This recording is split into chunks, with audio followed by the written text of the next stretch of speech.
Global आवाज में आपका स्वागत है। गाजा में लड़ाई तेज, हमास ने जबरदस्त कार्रवाई। वेस्ट बैंक में क्या हो रहा है, लेंगे जायजा। ईरान, चीन और रूस AIEF डील में सहयोग नहीं करेंगे। एक तरफ नेटो तो दूसरी तरफ ब्रिक्स की बैठक। जेलेंस्की समेत किसने क्या बयान दिया। गाजा में सीज फायर की उम्मीद। अफ्रीकी देश केन्या में विरोध प्रदर्शन। कनाडा में फिलिस्तीन के लिए प्रदर्शन। एक बार फिर आप सभी का स्वागत। अब खबरें विस्तार से, कम समय में। जहां गाजा में इजराइल ने जुल्म की हर हद पार कर दी है, तमाम हदें पार कर दी हैं। अल जजीरा के हवाले से खबर है, गाजा स्वास्थ्य मंत्रालय ने रिपोर्ट दी है कि पिछले 24 घंटों में गाजा पट्टी में इजरायली हमलों में कम से कम 79 लोगों की मौत हुई है और लगभग 400 लोग घायल हुए हैं। मौतों की संख्या बढ़ने की आशंका है।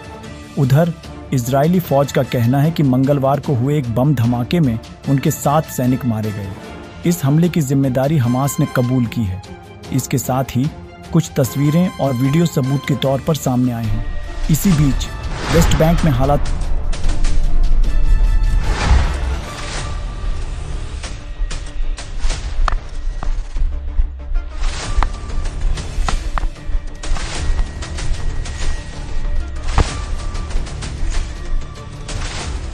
और भी नाजुक हो गए हैं।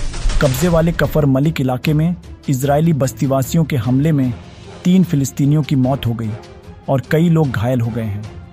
हमास के एक बड़े अधिकारी ने BBC से कहा है कि गाजा में युद्ध विराम और बंधकों की रिहाई को लेकर मध्यस्थों ने अपनी कोशिशें तेज कर दी हैं, लेकिन इजराइल के साथ सीधी बातचीत अब तक नहीं हो पाई है।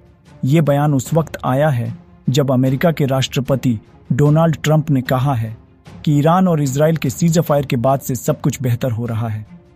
ट्रंप ने दावा किया है कि उनके खास दूत स्टीव विटकॉफ का मानना है कि इस मसले पर हल निकालने की उम्मीदें बढ़ी हैं। दूसरी तरफ ईरान की संसद में एक बिल पास किया गया है जिसमें कहा गया है कि ईरान अब अंतर्राष्ट्रीय परमाणु ऊर्जा एजेंसी IAEA के साथ सहयोग नहीं करेगा। यह एजेंसी सिर्फ ईरान के ही नहीं बल्कि पूरी दुनिया के परमाणु कार्यक्रमों पर निगरानी रखती है। ईरान ने आरोप लगाया है कि IAEA ने इजराइल को हमले से पहले खुफिया जानकारी दी थी। इसके साथ ही रूस और चीन ने भी IAEA के साथ काम न करने की बात कही है। उधर ईरान के रक्षा मंत्री अजीज नशीरजादे चीन पहुंच गए हैं, जहां एक अहम बैठक होने वाली है। अब देखना यह है कि इस बैठक में क्या नतीजे निकलते हैं। इसके अलावा ईरान ने इजराइल का एक ड्रोन मार गिराया है जो सीज फायर और ईरानी हवाई क्षेत्र का उल्लंघन कर रहा था। वहीं एक तरफ ट्रंप ने नेतन्याहू के भ्रष्टाचार मुकदमे को रद्द करने की मांग की। अमेरिकी राष्ट्रपति डोनाल्ड ट्रंप ने इजरायली प्रधानमंत्री बेंजामिन नेतन्याहू को योद्धा करार देते हुए कहा कि अमेरिका ही वह देश होगा जो बिब्बी नेतन्याहू को बचाएगा। वह बयान उस समय दिया गया जब नेतन्याहू ने वॉशिंगटन, अमेरिका में व्हाइट हाउस में एक बैठक के बाद हाथ हिलाकर अभिवादन किया। यूक्रेनी नेता ने कूटनीतिक प्रयास तेज किए, जबकि उनके रूसी समकक्ष ICC गिरफ्तारी वारंट के कारण शिखर सम्मेलन से अनुपस्थित रहेंगे। ब्रिक्स ने जारी किया साझा बयान।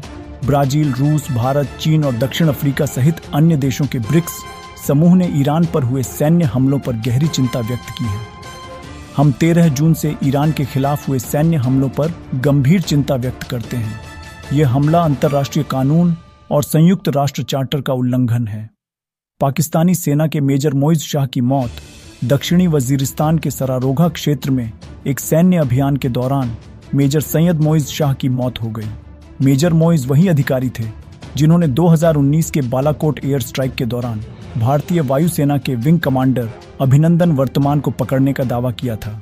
ISPR के अनुसार फील्ड मार्शल आसिम मुनीर ने उनकी बहादुरी की सराहना करते हुए कहा, मेजर सैयद मोइज ने चरमपंथियों से बहादुरी से लड़ाई लड़ी और देश के प्रति कर्तव्य निभाते हुए सर्वोच्च बलिदान दिया। अफगान बच्चे को जमीन पर पटकने के बाद व्यक्ति पर मामला दर्ज। मॉस्को के शेरेमेतिएवो अंतर्राष्ट्रीय हवाई अड्डे पर अफगान लड़के पर हिंसक हमला करने के बाद एक बेलारूसी पर्यटक पर हत्या के प्रयास का आरोप लगाया गया है। हमले के कारण बच्चे को खोपड़ी और रीढ़ की हड्डी में फ्रैक्चर हुआ, लेकिन अब उसकी स्थिति स्थिर है और मस्तिष्क को कोई नुकसान नहीं हुआ है। ब्रिटेन के रक्षा मंत्रालय ने कहा है कि केरल के तिरुवनंतपुरम इंटरनेशनल एयरपोर्ट पर खड़े F-35 सभी लड़ाकू विमान की मरम्मत के लिए इंजीनियर भेजे जाएंगे। मरम्मत के बाद विमान को हैंगर से बाहर ले जाया जाएगा। विरोध की वर्षगांठ पर केन्या में सड़कों पर उतरे लोग पुलिस की बर्बरता और रूटो सरकार के प्रति गुस्से के बीच घातक अशांति के 1 साल बाद हजारों लोगों ने केन्या में प्रदर्शन किया। वहीं दूसरी तरफ फिलिस्तीन के समर्थन में कनाडा में प्रदर्शन इजरायली हमलों की निंदा और फिलिस्तीनी नागरिकों के लिए न्याय की मांग करते हुए हजारों लोगों ने कनाडा में प्रदर्शन किया। Subscribe now, more update.